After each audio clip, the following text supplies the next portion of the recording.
everyone, and welcome to Backstage Pass. I'm your host, Samantha Powell, and I'm joined with Ben Barnard. Hey, Sam. How you doing? I'm doing fabulously. How are you? Pretty good. Looking forward to Vegas. I mean, it's crazy how close it is now. Are you ready? Are you packed? Are you going to be kind of getting that thing going soon, or what's the vibe? I'm never ready. It just like creeps up on you. I still have to order another suitcase and went shopping this past weekend, and just there's still so many things to purchase, but I am excited about it. Now, what about you? You've got a long trek to come. Are you going to bring a lot of items when you come? Yeah, I mean, yeah. So when we're doing our AVIXA TV stuff, obviously, gonna have to get my on-camera stuff, all my on-camera attire. But I need to get that, like my suits dry cleaned. Take them, get them ready. Apart from that, I mean, I'm not really not a massive planner when it comes to that kind of like ahead of time. I'll just sort of look around my closet, sort of like a couple of days before, and be like, okay, this needs cleaning, this needs packing, and then yeah. I'm a tornado. It's chaos. So yeah, you're probably better off out of it. But we'll get there though. We'll get there. No, we'll get there. And the good thing about Vegas is if you forget anything, there's so much shopping that you can do. So you can always pick something up. They've got a variety of ranges and prices there, so I'm sure you can find something if by chance you don't happen to pack something. But yeah, I was just checking the weather, and it's like looking around like 106 degrees Fahrenheit. I don't know how to translate that into metrics, but yeah, that's it's like just too hot. Yeah, and that's probably like high 30s Celsius for us. So yeah, it's going to be hot. I mean, not as hot as it's not going to be. Barcelona was nowhere near as hot as that when you came to ISC in February, thankfully. But speaking of Barcelona, though, when we were there, obviously we did a bit of an excursion into the city, and we talked about food on the podcast, and I sort of made some recommendations and things like that. Now we're going to be on your turf, not specifically, obviously, I know you're not from Vegas, but you've been to Vegas a few times. I'm coming across the pond. What are you going to show me in terms of food? Because I'm really excited for your recommendations. Okay, yes. As the foodie in chief, I'm going to dub myself that. I always say, definitely take some time, get on a TripAdvisor or Yelp or Google reviews, and just kind of meander around like all the lists. There's so many places to eat, and like just bring stretchy pants. I'm just telling you in advance. Like maternity pants, that kind of thing. Well, if they have paternity pants, because they say that the guys get big. It's not a bad thing. We actually may need to talk about this. This could be an idea. So hopefully nobody steals that idea. As long as we can get the patent sorted before the release of the podcast, then we'll be fine. Exactly. Okay, so let's get on that. After this call, we're working on. We'll make sure Narin doesn't release it until we're ready. Yeah. Perfect. Paternity pants. Yeah, exactly. Yes, but there are so many options, and I know you're vegetarian or vegan? I'm vegetarian. Yeah, veggie. Okay.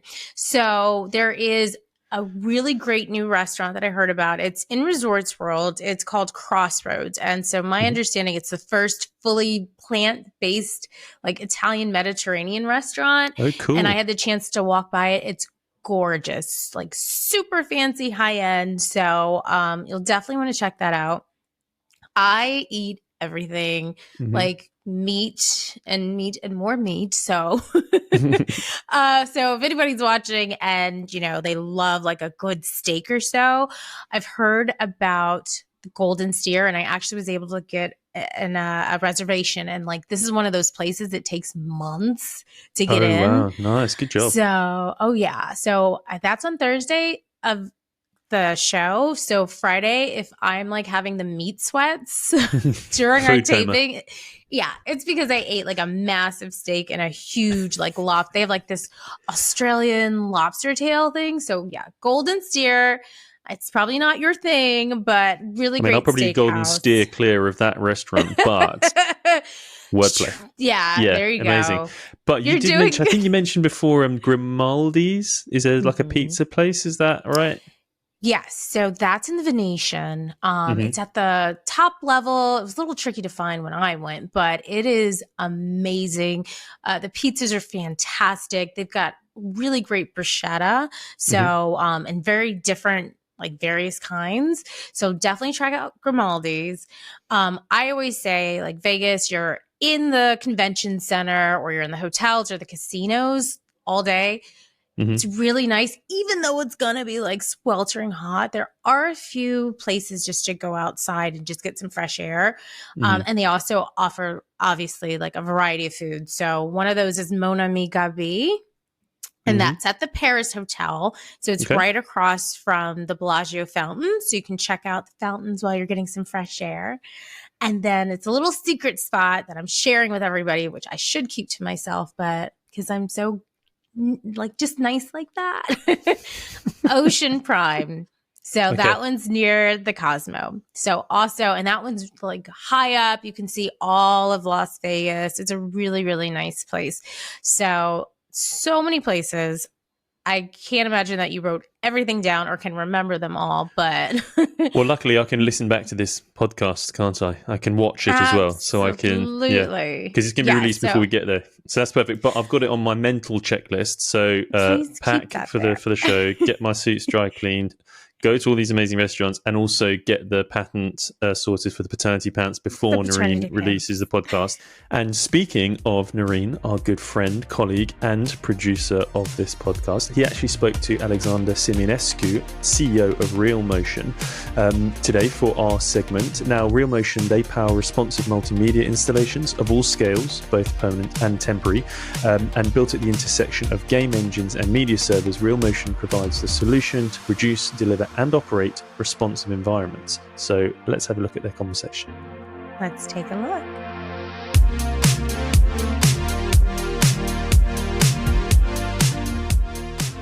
Today, I'm here with Alexandre Simionescu. He is with Realmotion. So welcome, Alexandre. It's great to have you. Thank you. Thank you very much. It's a pleasure to spend some time with you today. It is my pleasure as well. This is going to be awesome. We're going to have a great conversation about what Realmotion does and some of the awesome projects that y'all have been working on. So I guess to kick off, can you tell me a little bit about what Realmotion does, how it came to be, and maybe a little bit about you and some of the history you've had in the industry? Well, I'll start with, we're just talking about Infocom, and that's really like an entry point into my career that, has dwelled in the AV industry. So from that standpoint, my background is as a computer engineer. I studied at University of Montreal, worked in video games a little bit, and that's sort of where, I saw some of the things that I had been working on in that capacity, but also, side projects, and culminated with, an endeavor that is Float 4, where we started on the creative side, and it's still operating, still doing some amazing projects. And then Realmotion is something that really spun out of the tools that we were building at Float 4. And the tools that we were building were really meant to bring environments alive through digital media that is responsive and that is interactive. And that's sort of where it ties into our background in video games, real-time rendering, using sensors, and really taking an approach that is fundamentally based on processing information and data in real time. That's really awesome, Alexandre. As somewhat of a gamer myself, I'm always interested to see how gaming engines are being implemented in really creative and interactive ways. And I think you mentioned Float 4. I've followed you guys in the past and saw like some of the cool things you've been working on. So it's really awesome to see Realmotion take that to the next level. So speaking of next level, what sets Realmotion apart from other solutions in the industry? That's a great question. And the shortest answer to that is that it's fundamentally built differently.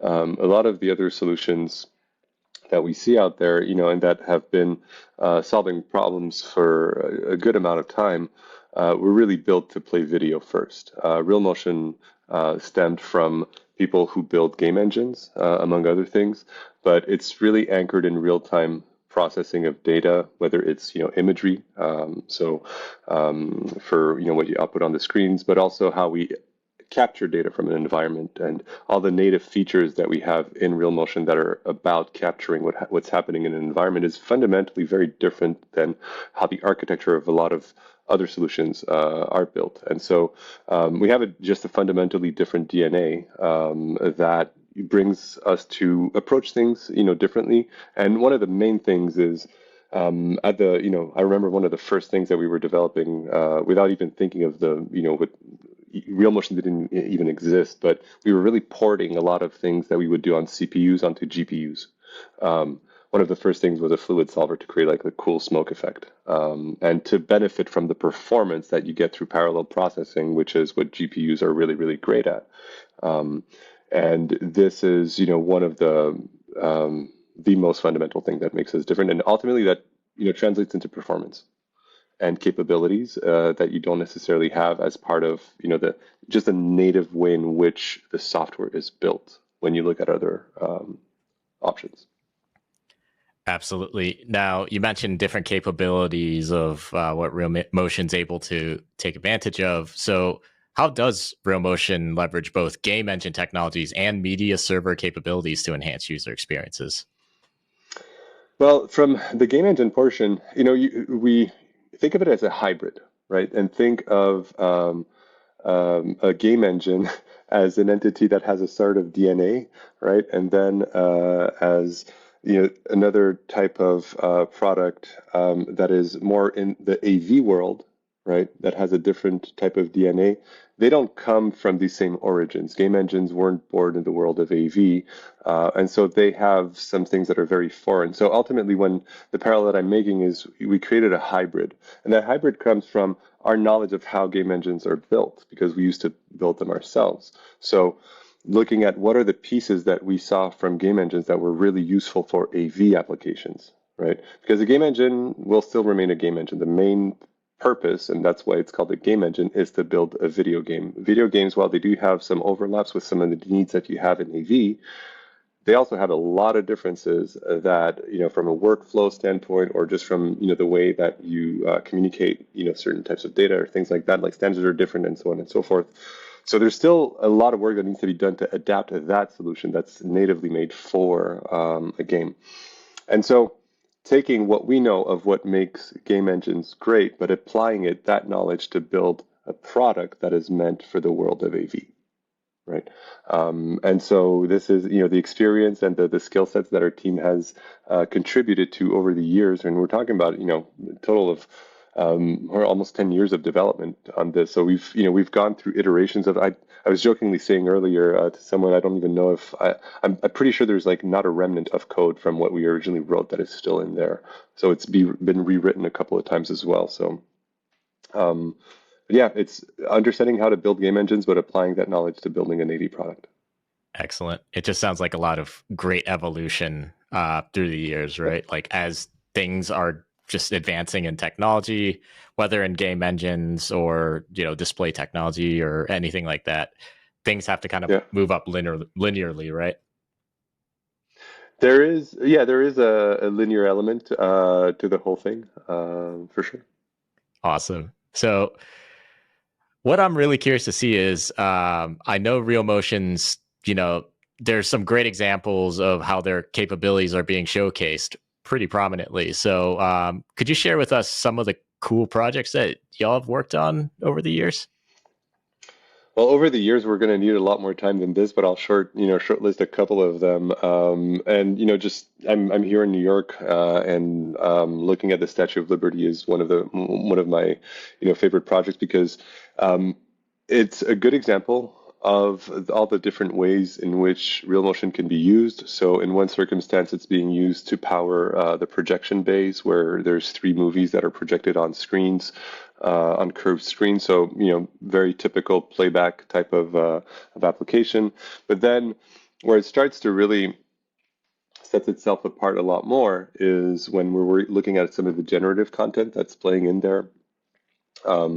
That powers one of the most prominent exhibits in the whole museum, and so that speaks to the ability to have one product, one tool that allows you to address a number of use cases and applications throughout a museum, a corporate environment, a sports facility, even an airport, where our range of products can help you address digital signage, but all the way to your marquee installation that people, will come and see deliberately and stay there for it. So for people that design systems, it really simplifies the aspect. The goal for us is to reduce cost. Ultimately, bottom line, like all the stuff that we do is to reduce costs so we can help increase adoption.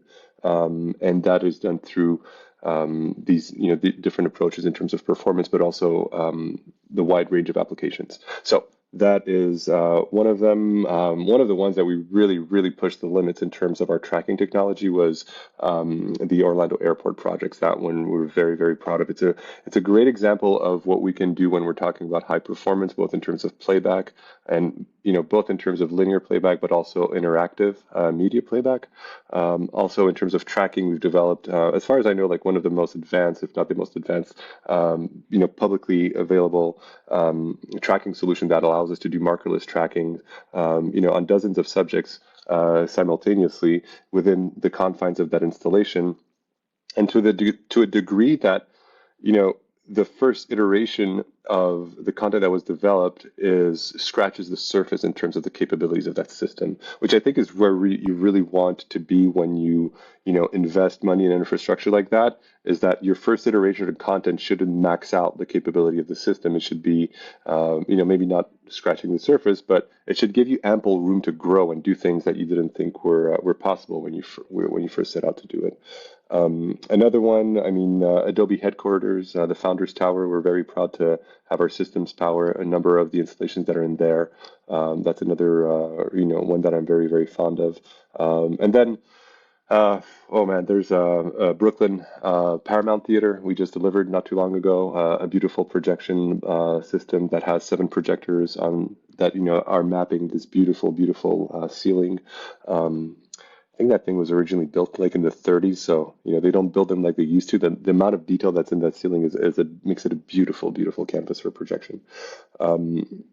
So that's certainly some of the ones that are coming to mind. We're just finishing a retail destination. So in retail banking, we're working on the TD headquarters in Toronto, and we've also had a wonderful collaboration here in New York for a number of years with the folks over at Bloomingdale's, where Realmotion is powering one of these immersive environments that allow them to change the theme of the collections that they display to their guests.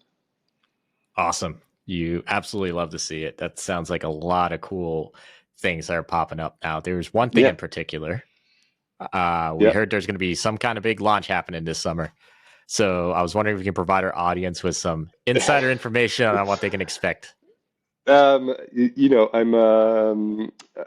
So for us, it's big news, right? It's a big industry, so hopefully it'll make some good waves in the whole industry as well. But no, really, what we saw in terms of how our product is being developed and how it's being delivered, right, is that in the traditional field of not traditional, but in the field of fixed installation, the model is slightly different than from rental and staging, and so we're bringing our product to market in a software-only form where somebody can decide to use whatever hardware they wish to use and be responsible for that hardware as well, and ensure that it's working and so on and so forth.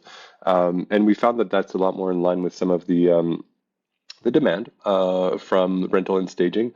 It's not precluded to we're not limiting who can buy the software, but it's just a new way to deliver it, and we really feel that this way it's also going to continue to increase adoption in a market segment that we don't necessarily come from. We've done projects in that field, but bringing Realmotion engine as a software-only solution is really a step towards where we're going as well.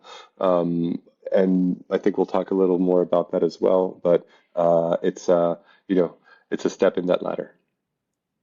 That's awesome. That's really cool to hear. So, for someone who's going to InfoComm 2024, what can they expect to see when they explore Realmotion's booth at the show?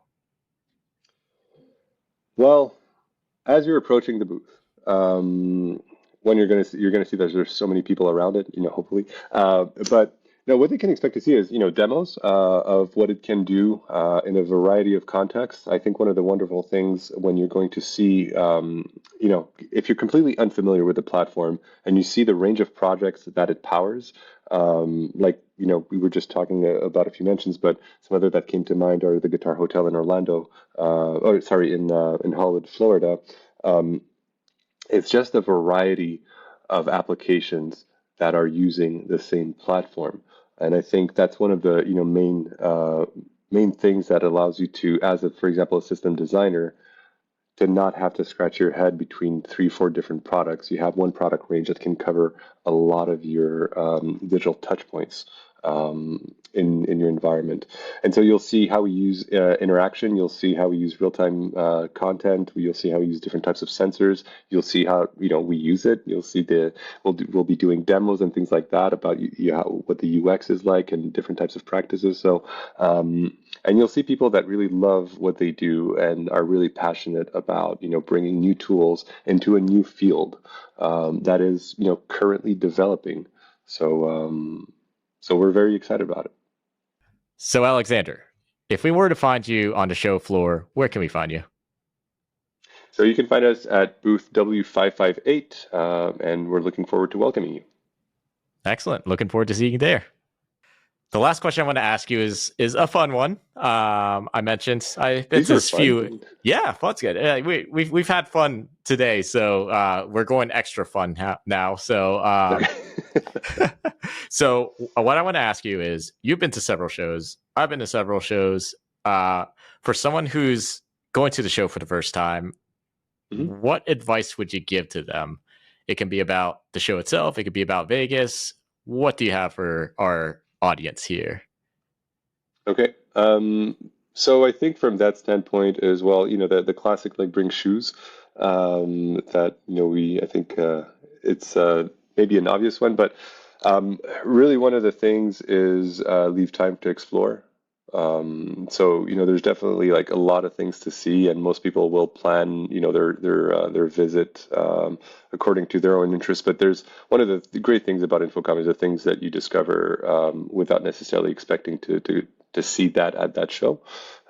So keep some time to just walk the show in areas that you wouldn't have thought. So I think that would be my main advice for your first timer.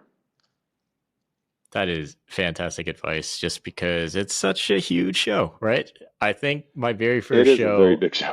Oh, for sure. Especially this year, right? This year, we're kind of splitting the halls in some strange way because of all the construction and all that at the LVCC. So definitely something to plan for, Be sure to know what you're going to go see, who you're going to visit, places to hit and all of that. So all of that's important. So that's some wonderful advice.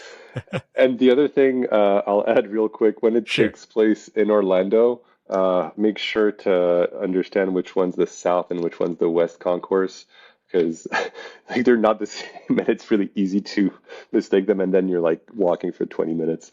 Oh yeah. So that's another. But study the map is also a good advice, I think. Understand the layout. Absolutely. Just being aware. Awareness is key, right? Oh, yes. And sorry, last one. Uber your food over. You just have access to a lot more selection of food, and it'll be brought to you, at the doorstep. So I found that to be pretty useful as well when there's big lineups, or when you're craving something else. Yeah, that is key right there. As someone who enjoys food, I always do my research, right? I'm like, what is out there? Yeah. What are some things I can eat? But it never occurred to me that you can actually just order your food and have it Uber to you, right? That seems super convenient. I was yeah. Yeah, for sure. It's one of the, I guess they call it hacks, but when you attend a lot of trade shows, having eating good food is definitely part of a successful show. Absolutely. And with that, thank you for joining us, Alexandre. This has been an awesome chat. I really enjoyed talking about Realmotion and what they have to offer. And, we're all looking forward to seeing you guys there. So thank you again, Alexandre. Same here. Yep. And we'll see you at the show. Yeah, we'll see you in Vegas. All right. Absolutely. Have a good one. Thank you. You too.